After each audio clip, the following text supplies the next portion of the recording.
Hello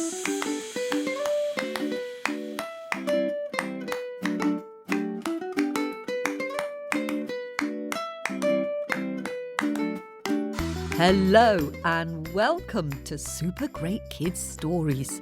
Wise tales from storytellers around the world, which will make you laugh and sometimes cry. Recommended for ages 5 to 105.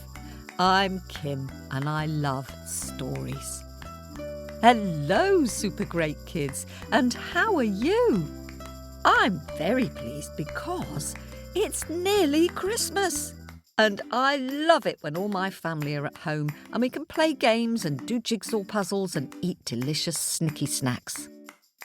We've got 2 bonus stories for you this Christmas Eve. The first one is a traditional Inuit tale told by talented storyteller and musician Nick Hennessey. It's a beautifully produced how and why story, which might get you looking out at the starry sky tonight. It's a little bit mysterious, so maybe you could hold the hand of a grown-up. Or if you don't want a slightly scary story right now, then we're also posting an uplifting traveller story told by Amy Douglas about some kind animals who give an unusual Christmas gift to an old lady who lives on her own. So have a look out for that one after you've listened to this. Now, as we're deep in winter, do you think you can decide which are your top 3 wintry Super Great Kids stories while we have a quick word with the grown-ups? Hello, Super Great Kids. I'm back. I wonder if you decided which are your 3 favourite wintry stories. I'm not sure if I could decide. It's a bit like choosing between friends. They're all special in their own unique way. There's The Boy and the Snow Wolf, How the Milky Way Got into the Sky, Strawberries in Winter, Eating Match with a Troll, and Father Frost and Star Child, to name just a few. Are you ready for this mysterious story? It comes from the Inuit people who live in Arctic regions near the top of the world. Are you holding the hand of an adult or the paw of a bear? Then let's welcome storyteller Nick Hennessey. Imagine if you left your house, your home, and walked north, leaving behind your family and your friends, but with their love burning in you bright and fierce as a star, the North Star you just kept walking. You'd leave your town, but soon you'd come to another, and maybe another, and then perhaps you'd come to the coast, and you'd cross the sea until you came to another country, and then still walking, maybe another country too. But soon you'd come to the forest, deep in snow, the trees like antlers and tall as mountains. And still walking, heading north, the trees around you would become smaller until you were in a forest, each tree no bigger than the fox on her hind legs sniffing the air. And then the trees would soon disappear, and there would be only bushes, shrubs here and there, low against the hissing wind. And then you'd come to the land of rock and snow, where nothing grows. And if you kept on, you'd come to the ice. And then, if you were really brave, and kept walking, you'd come to the edge of the world, where there is nothing but the sky, the vast, dark sky.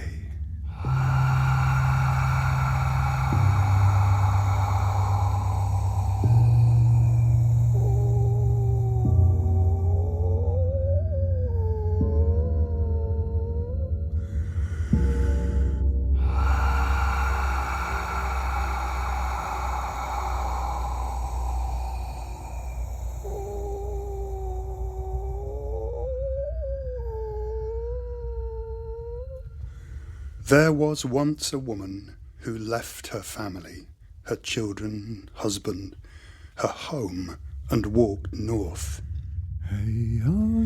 She left the land of rock and snow and came to the ice. White bears could smell her on the wind. They tracked her, hunted her, chased her across the ice until, tired from running, she fell to the ground, gasping, terrified. The huge bears surrounded her, snorting the air, eyes blazing, baring their teeth. But Nanuq, the king of the white bears, said no.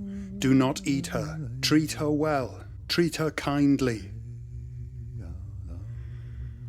So the bears brought her seal meat and fed her, and the woman stayed with them on the ice and lived well. But as the dark winter drew close, she longed for her family, her husband, children, their love burning in her bright as a star. But the bears would not let her leave. Stay here, they said. Stay with us. You will live well. But the woman wept. Nanuq spoke. Then you may go. But you must promise not to speak of us here on the ice. The woman promised and left, leaving the bears, and returned to her family, to her home. But as the dark winter came, the bears heard dogs and sleds. 4 hunters came across the ice with spears, and they knew the woman had broken her promise. The hunters set the dogs loose, teeth snarling, snapping at white fur. The hunters chased Nanuq, and the king of the bears ran. His huge paws pounding across the ice, he ran north. The hunters followed. He heard their clicking tongues behind him. Over the ice he went, until he came to the edge of the world. But the hunters were even closer, and so Nanuq leapt into the sky, into the vast dark sky. The hunters leapt too. But one of the hunters dropped his fur mittens. They fell to the ground below. He climbed down to fetch them. But the others ran on, chasing Nanuq, hunting the great bear across the sky. Soon Nanuq grew tired, so he stopped, turned, rose up on his hind paws to face them, baring his teeth. The 3 hunters fell back in fear, and so the bear turned and ran on. And you can see them now.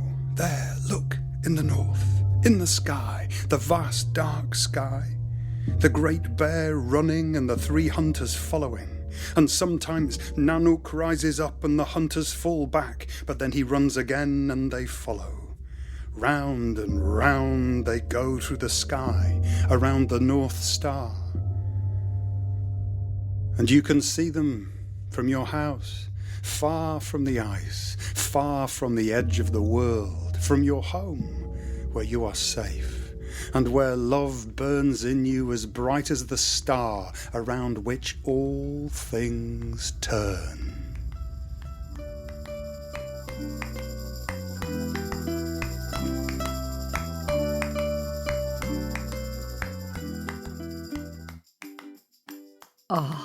Thank you very much, Nick Hennessey, for that wonderful tale. It felt like poetry. Trees like antlers. That's good.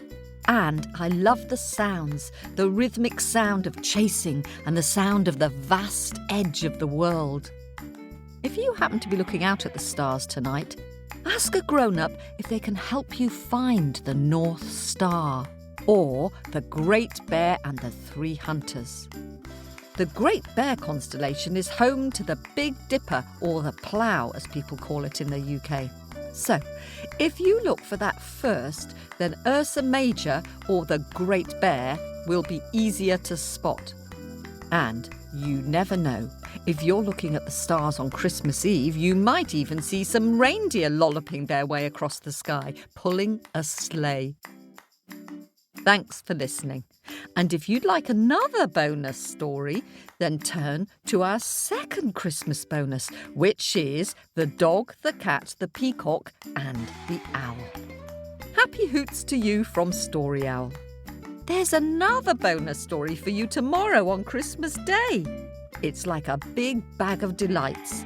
Ding dong, ding dong, ding dong, ding dong. This podcast was produced at Wardour Studios in London.